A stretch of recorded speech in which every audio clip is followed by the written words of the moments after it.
Flex ko lang yung bagong tapos na panel ng control plate. So, lahat ng parts na ginamit natin dito, available lahat yan sa control A, weighing indicator, ammeter, mga buttons, lahat yan. Joystick,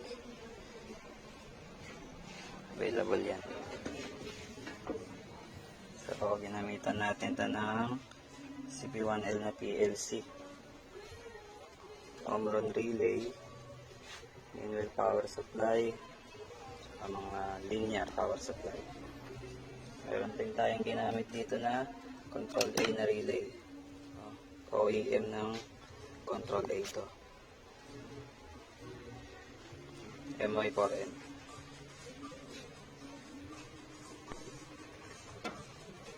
Okay.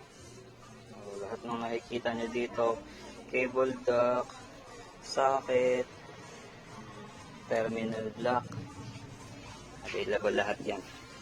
Tayo sa ilalim. Dito sa ilalim, meron tayo ditong control transformer. So, 440 yung supply nila. Kaya tayo may transformer dyan. Sa mga motor circuit breakers, kung titingnan nyo,